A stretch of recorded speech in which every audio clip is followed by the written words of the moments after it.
going on, Zach here, coming at you today in Raid Shadow Legends. Welcome to the video, guys. I am happy to have you here because today we're going to kick it old school, talking about the classic 4 dungeons in Raid Shadow Legends where you get most of your artifacts from still to this day in the game. This guide is going to go over how to build a balanced team for each specific dungeon, some mistakes that a lot of players make that really hampers their dungeon progression, because everybody, even if you don't spend money in this game, should eventually get to the point where they're able to clear even level 25 dungeons. It will take time, obviously, but it is possible in this game with the tips that I'm going to give you guys. Now, this whole video started by a friend came over, shout to Ryan, right? Took a look at his account. He's been playing for about 6 months. And I'm looking, and he's still stuck at, you know, some early stages of Spider. I don't want to call the dude out, right? He's still stuck at, you know, some early stages. And I'm like, man, all you need to do is get a better tank, you know, use the anti-affinity tank, and you'll make like 3 or 4 levels up in Spider's Den, right? And then get better accessories and allow you to kind of upgrade your champions to get more progression in other dungeons, right? So that's just like one little thing. But then I realized that his teams that he was building and the champions that he was investing in weren't necessarily really synergizing together to make dungeon progress, because it's all about fundamentally this game, right? It's especially in the early and the mid game, but even the end game, it's about spending a lot of time getting to the proper stages that you can farm good artifacts to, again, kind of upgrade the overall quality, that overall kind of standard of artifacts on your account, and that's going to lead you to progress more and more and more. So first, before we talk about the roles of the team, you know, the roles of auras, the best auras to have on your team, and how to build each of those champions, let's first talk about these 4 traditional dungeons inside the game. You could include all the keeps and stuff like that in there too, but this is, again, we're talking about artifact dungeons because artifacts are such a crucial part of this game, and so many players make a lot of mistakes. I want to talk briefly about all the dungeons, because every single dungeon, you should be aware, has specialists, right? Champions that excel in that specific dungeon, and it's usually predicated around a few certain abilities that you have to think about before building a dungeon team for any of these areas, right? Because it's not one size fits all. So in Dragon's Lair, and by the way, every single dungeon, especially for new players, worth mentioning, every single dungeon you'll be farming. There's no dungeon that sucks or that the gear sucks. It's not like that anymore. I think way back in the day, you know, I think people had those feelings about Ice Golem to some extent, but now there's so many good artifact sets that can help you out, again, early, mid, and late game in every single dungeon. So in Dragon's Lair, I mean, we have Destroy gear. We have even Toxic gear has some use cases now in the game. Stalwart gear is so incredibly good in Clan Boss and for tanky teams. Of course, Lifesteal gear, a lot of players are going to be leaning on heavily in the early game, and Speed gear is always king in this game, probably the best set overall in the game, still the best 2-piece set, at least in Raid Shadow Legends, in my opinion. So there are some crappy sets too. I'm not a big fan of like Frost and Daze, but we're not here to talk about sets all day. Accuracy, obviously Perception is so much better as well, but accuracy gear is still not bad. 40 accuracy on a 2-piece is a lot of accuracy that can make a big impact. But Dragon's Lair overall, I mean, you're going to be focused primarily on building poison teams, right? Poison teams with a very big emphasis on, again, having the positive affinity champions on these matchups. For example, on stage 25, I'm trying to run as many spirit affinity champions as I possibly can. That will give you a massive advantage. A lot of new players don't recognize how much of an advantage you have in terms of strong versus weak hits and debuffs, etc. If you have the affinity matchup edge, okay? So always be thoughtful about that. You'll probably be having to switch up your team quite a bit as you make progression in all of these dungeons. So so poisons for Dragon. Poison is incredibly good. So champions like Kale, for example, very good against the Dragon. On Spider's Den, well, this is where you get all your accessories in the game, and it's also the best place to silver farm inside the entire game, way better than campaign or any other dungeon, because accessories, especially especially banners, they sell for a lot more than the other artifacts in this game. So Spider's Den is probably the dungeon you'll be spending the most time on overall inside this game, because not only is it the only place to get those accessories, but again, that's where you'll be getting your silver from. On Spider's Den, it's about enemy max HP champions up until stage 20. Sometimes you can go with HP burn, especially on some tricky stages like 17 through 19 as well. Again, always be thoughtful about the affinity, and this is where it comes into play, having an anti-affinity tank. I think my friend was stuck somewhere on stage, I want to say like 14 or something like that. I came in here and I said, well, let's go ahead and put a Force Affinity tank on your team. We used Rector Droth, right? So Rector Droth was just there with a lot of HP. She could heal herself, you know, build her sturdy, right? Put her in regeneration gear or immortal gear, so she's healing herself as well. We put Apothecary on the team to help with those spot heals, and she distracted all the spiderlings. You can build them with high resist. She distracted the spiderlings, your anti-affinity tank, whoever it is. I use Contra the Cyclone on stage 25. Here's my stage 25. Oh, this is my stage 25 team right here, guys. And it's kind of a cross between, I have an anti-affinity tank, I have a debuffer, I have HP burn, and I have an enemy max HP. So enemy max HP champions like Armiger, Coltart, Royal Guard, Septimus, Husk. Those are the enemy max HP champions you can use on Spider. And then it kind of goes towards HP burn mainly on stages 21, 22, 23, 24, 25. In terms of your best place to farm in Spider's Den, it's stage 24 when we talk about your energy per silver gain, right? So you're a little bit better in terms of optimization, because look, it only costs 18 energy as opposed to 20 in stage 25, and the chances to get better artifacts are only slight. However, if you don't care about optimizing every single energy that you have, a lot of players still choose to just farm on stage 25 and have a better shot at those artifacts. So it just depends on your play style, depends on whether you spend or not, and how efficient you want to be. So HP burn is the primary strategy on stage 21 through 25. Or you can kind of combine those with like Cold Hearts and Royal Guards as well. Of course, they won't do as well because the enemy max HP is capped at 10% of their total HP. But, you know, burners, Mordecai, I check the Winder and champions like that. On Fire Knight's Castle, I mean, the main strategy here in Fire Knight is to get multiple hitters on your A1 abilities. So champions like Apothecary hit 3 times on his first ability, his A1.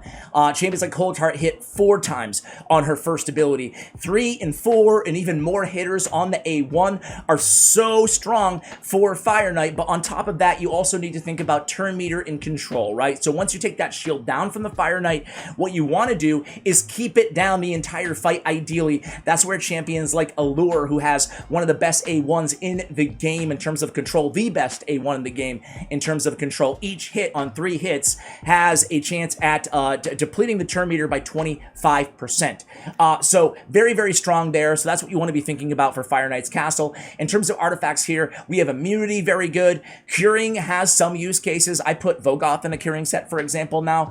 Shield set's very good for progression. If you're having issues progressing in any of these dungeons, obviously Shield is going to help you out get through the waves or Doom Tower waves or anything like that.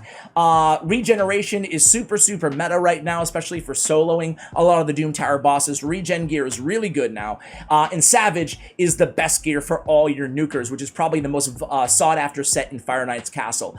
In terms of strategy for Ice Golem's Peak here, guys, artifact-wise, we get life, offense, defense, crit rate, retaliation, reflex, which is really an S-tier set right now in the game. And that's what really, the rise and the buff of reflex gear about a year ago really made Ice Golem, you know, worth spending a lot of time in again. Plus, spending money.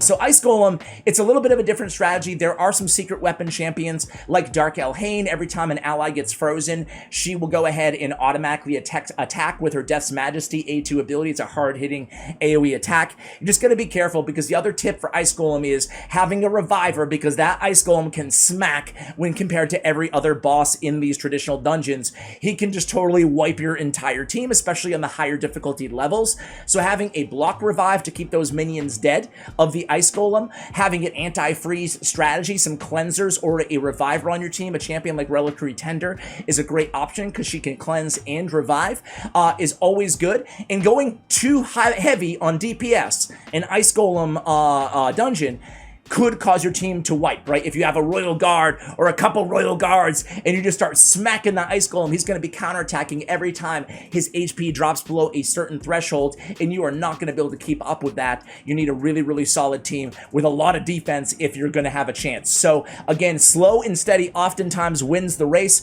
and with all of these dungeons, guys, it really comes down to building a balanced team and focusing on your success rate, right? Because we talk all the time here, we already mentioned it in this video, about energy optimization, right? So if you're only winning 40% of the time, 60% of the time, heck, even 90% of the time, people often lose sight and don't realize how much energy they are wasting. So 100% success rate, even if it takes you 20 seconds longer, is way better than a 90% success rate. You're just throwing away resources and time, because think about it, 90% of the time, if you're winning, you know, if it takes you 2 minutes, you're losing 2 minutes every 10 battles already, you know, so factor that in as well. Now, when we talk about building a balanced team, I'm almost tempted to go to my free-to-play account. You don't go! You don't go! As a matter of fact, I'm going to go to my free-to-play account because here, I mean, it's a little easier to build a balanced team when you have like every champion. So let me switch over. I'll be right back. I'm not kidding! Don't go! All right, guys, so here we are on my free-to-play account where things are a little bit more realistic here, right? So I looked at back to my friend Ryan, right? I looked at his account, and like some of his teams, I love you, Ryan. I love you, bro. I really regret opening my mouth and talking to you. Some of his teams made no sense, right? Like he was running like 3 nukers and a couple support champions who had kind of overlapping abilities, but there was no synergy to the team, so it was no wonder he wasn't making progress. So let's talk about some essential roles. We already talked about each specific dungeon, so I'm not going to go into, you know, have an HP burner in Spider 24. It's going to be more like what type of champions work well together, and then what kind of artifacts do you want to put on those champions? What kind of masteries do you want to be looking out for those champions? So nuker, let's start with a nuker. The number one most important thing about a nuker is having 100% crit rate, right? So they need to be doing a lot of critical damage. A lot of new players especially will prioritize a champion like Kale. They'll prioritize getting as much attack as possible, maybe even putting attack percentage on the gauntlets. You really want crit rate and then crit damage as you progress in this game on your nuker's gauntlets, right? There's only a few occasions where you wouldn't want that to be the case, such as a bomb champion, you would have attack percentage on their gauntlets. But you know, 99% of the time, your nuker, your number one focus is getting their crit rate to 100, and then trying to optimize their crit damage as well. The amulet is the best source, obviously, of crit damage in the game. Your goal is going to be to get your nuker and every other champion eventually, as soon as possible, to 6 stars fully ascended. That way you can take advantage of all 3 of the accessory slots on the champion, the ring, the amulet, and the banner, okay? So when we talk about rest of artifact choices here, the second thing you want to kind of ascertain is, first, do you want them to do damage? Now, doing damage in this game is based on crit rate, crit damage, and then War Master, right? War Master on most champions. We have Helm Smasher on Kale. Helm Smasher is an arena mastery primarily in the game, or a champion versus champion. It's not necessarily a boss mastery in this game. So for your arena nuker, I would advise you to go Helm Smasher, and Kale does happen to be my arena nuker on this account. Now, most of my damage dealers against bosses, I'm going to put in War Master if they have 1 or 2 hits on their A1. If they have 3 or more hits on their A1, I'm going to go Giant Slayer. Enemy max HP damage dealers, we talked about them for Spider, Coltart, Septimus, Armiger, champions like that. I tend to go Flawless Execution, reserve this mastery only for those champions, because an extra 20% critical damage goes a long way when we're doing 1,000,000 plus damage per hit on those max HP champions. Also an essential mastery for your arena champion is Ruthless Ambush. Damage increases by 8% for the first hit on each enemy. Now, after that, you want to figure out, do they need accuracy? Are they landing any sort of debuff? Poison, in this case of Kale, right? Are they manipulating the opponent's turn meter, right? All of this requires, anytime you're touching an enemy other than just damage, you need accuracy to go ahead and complete that ability, right? So you definitely want to be on the lookout for accuracy, prioritize accuracy. Accuracy auras, especially in the early and the mid game, are incredible until you can max out your accuracy in your Great Hall, which ought to be one of your top priorities in this game. Getting a good champion with an accuracy aura such as Alexander the Sharpshooter, he can be your debuffer, but people underrate this champion. They give him hate. He was a free champion. However, He's really good for newer players because a 60 accuracy in all battles is an incredible aura. Keep in mind that the aura stats, so let's just say a champion like, let's see, Kale, right? Going back to Kale. HP in all battles by 15%. That 15% is based on their base HP, not their total HP once you add in all your artifacts and, you know, your Great Hall and everything like that. It's only off their base. So at HP by 15%, I mean, it's nice to have. Obviously, we're getting around 2,000 HP on our Kale. That's great. However, 60 accuracy is not percentage based. It's just going to add that to the total number. So there's an inherent value, just kind of, again, I guess inherently, right, on accuracy and resist in general. That's why I always prioritize accuracy and resist inside my Great Hall for those reasons. Just the dividends are a little bit bigger because they're not percentage based stats. Of course, to each their own. Some people prefer to go defense percentage and accuracy as their first priorities. Only thing I would advise against is attack percentage, because it's not very useful on the majority of your champions. There's a lot of defense-based and a lot of HP-based champions out there as well who can do more damage and have more sustainability. Think about it this way. Attack-based nukers still benefit from more defense and HP. Defense and HP, support champions and nukers and damage dealers, they do not benefit at all from attack percentage. Going back to how to build champions. So we have our nuker. Great, fantastic. What else do we need on a well-balanced team? Well, you need to think about your support champions and think about speed. Think about the most quintessential buffs inside Raid Shadow Legends. There's no must-have buff in Raid Shadow Legends. However, there's a lot of very, very good ones. When we talk about the basic buffs in the game, increased speed is going to be an incredibly valuable one. Unlike auras, an increased speed ability that is cast by a champion in battle, that does apply 30% increased speed, does apply to their total speed, meaning instead of their base 101 on Apothecary, it's going to be off of the 190. And the same thing goes for every other buff that you cast in this game. So increased speed, increased defense, strengthen, those are very, very good buffs. Block debuffs, an incredibly good buff. You should be on the lookout for all of these abilities. You should also be on the lookout for a healer. Apothecary has a great heal that can be critical on a 2-turn cooldown. This is such a unique ability in the game and often overlooked on this champion. So definitely take advantage of it, right? You're going to need a way to heal and or cleanse your team. So a cleanser is a champion like Reliquary Tender. I think I have her on this account. I don't think I built her yet. But a champion like that, who I mentioned earlier in the video as well, it's really good to have at least one cleanser on your account, right? It's just so important to have somebody constantly coming in there. Well, I have Raglan. I got very lucky pulling her on my free-to-play. Removes all debuffs from all allies, okay? And then heals them even better. But removing all debuffs from all allies is a very, very powerful support ability that will benefit you in almost every single dungeon. Same again with block debuffs, okay? So those are the type of buffs that we're going to be looking for from at least one champion, or a good shield champion such as Miscreated Monster, such as Metal Shaper. Champions like that can help you just stay alive. You can also put a high HP champion in a shield set if you want to, and the shield wearer's HP will be based on the value of the shield for all allies at the start of every single round. Now, what else do we need? A debuffer, right? Debuffer, such an important component to any team, especially arena teams, but obviously also to dungeon teams. So I use primarily Duck the Pierced. Now, Duck the Pierced, a fantastic debuffer. He has two of the most quintessential debuffs in his kit: decrease attack and decrease defense. The most important thing that you need to know about debuffers, and again, decrease attack and decrease defense are like the granddaddies of all of the debuffs inside the game. You need accuracy to land these. Keep that in mind. So we really want to make sure that we are building our debuffers with high accuracy, usually around 10 to 12 accuracy per stage of the dungeon that you're facing. But in addition to that, we need to build our debuffers fast because we want our debuffers to go before our nukers. So at the very least, you need to have your debuffer always faster than your nuker. This is especially pertinent in the arena, but it's also important so you're not just wasting a couple rounds, inside PvE content as well.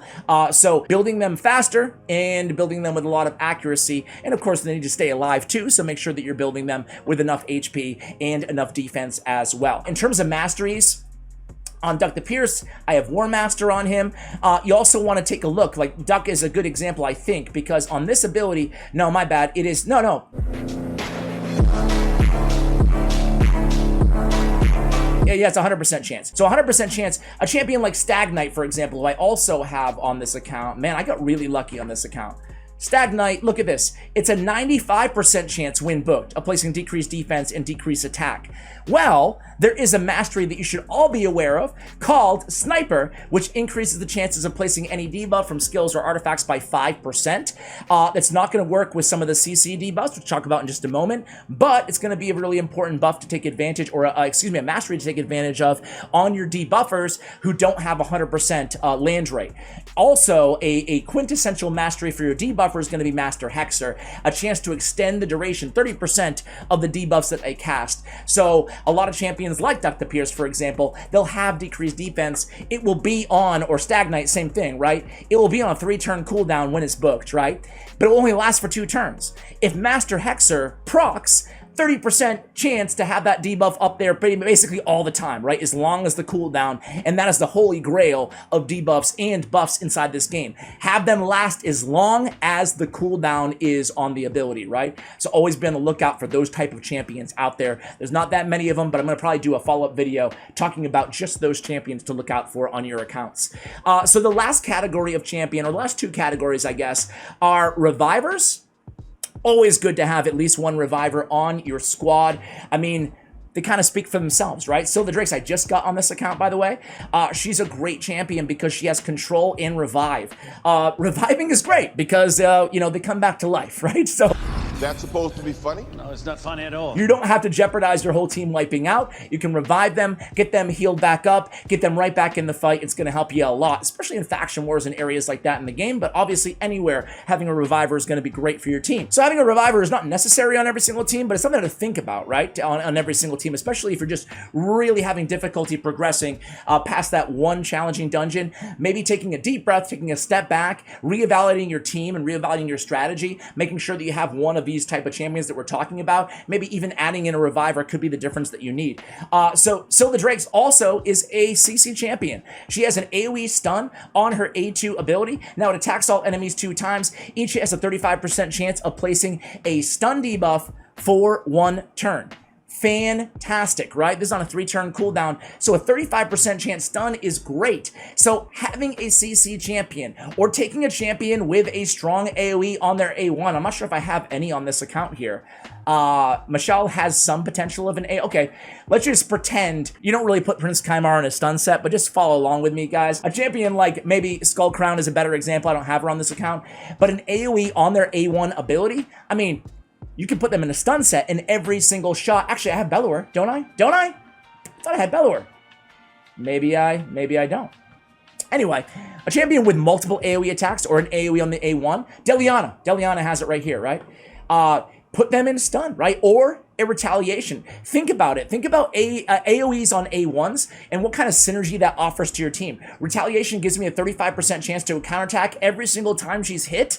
That's fantastic. What I can do is counterattack with a very strong AoE attack and place Leech at the same time and heal my team up all through the retaliation gear. Or you can put her in a stun set, and every single time that she attacks with her A1 or multiple AoE attackers will have a shot at landing those stuns. So having a CC champion, stun, is the most popular, right? It's the strongest. Fear and True Fear, they have a 50% chance of losing their turn, the enemies that is. Just make sure that you note that those abilities work against the boss or the dungeon that you are facing, right? So on your debuffers, similar to, or excuse me, on your buffers and your control champions, buffers don't need accuracy, right? Unless they are landing a debuff. So you want to build your reviver very tanky, right? You want to, so they stay alive and can revive everybody else, right?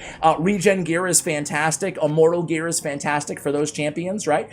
You want to build your debuffer with a lot of accuracy. You want to build them fast as well. Your healers and your speed boosters, increase speed, increase turn meter like Apothecary that we pointed out. You want to build them very fast as well because, you know, a champion like Seeker, for example, let's pull him up. Seeker has this ability, Tailwind.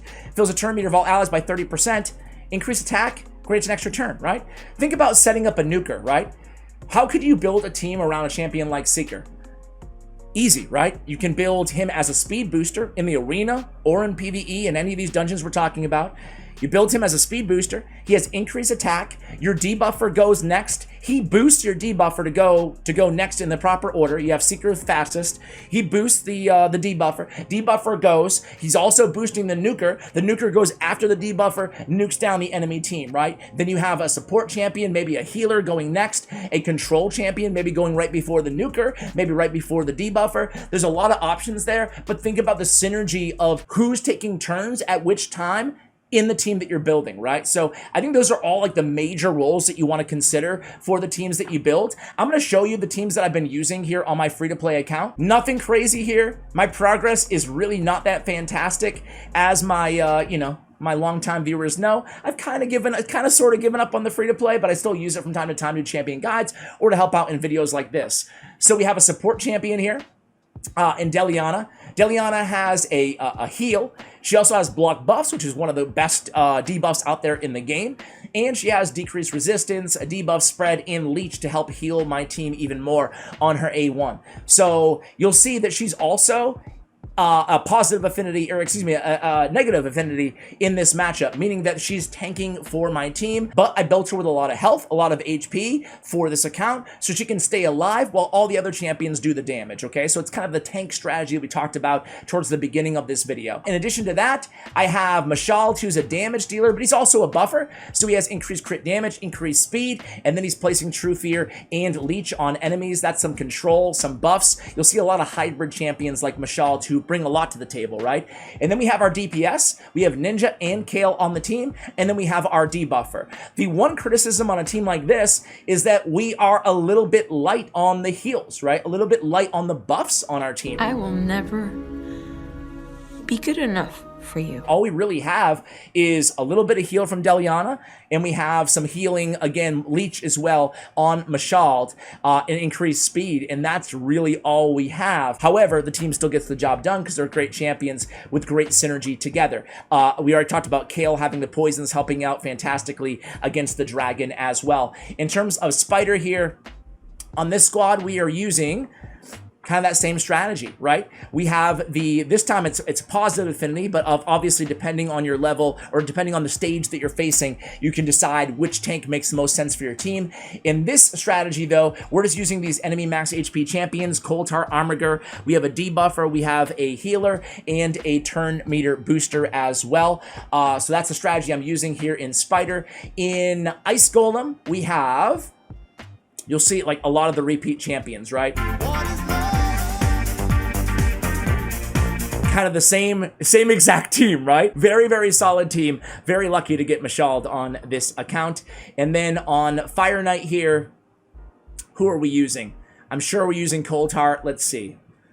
Coldheart with a 4-hitter on the A1. We spoke about that, but just what an insane ability heal reduction as well helps out against the Fire Knight. And then we have Ninja, we have Mashald, we have a debuffer, increased speed, debuffer, support again with Deliana. So just a very well-balanced team here again. So I hope this helped out, guys. Also, as a final note, you want to look at each one of these bosses and look at, okay, who can we change, who can we affect the turn meter on? In these dungeons, we can affect the turn meter, deplete the turn meter on Ice Golem, on Spider, and on Fire Knight. Dragon's the only champion that we can't manipulate turn meter. That's such a powerful ability. It allows you to control the tempo of the match. So be on the lookout for champions that deplete the enemy's turn meter as well. It will be effective against all 3 of these dungeons, but also take note of which debuffs that each boss is also immune to, because the worst thing is building a team around a few debuffs that don't even work on those bosses. This is more applicable and more, I guess, pertinent to Doom Tower bosses because they have a lot more kind of conditions and rules, largely seen as more advanced as these traditional dungeon bosses. But hey guys, either way, I've thrown a lot at you here. Hopefully you found this video useful. Hopefully it motivates you to build an OP dungeon team. Thank you so much for watching, and as always, take care, guys.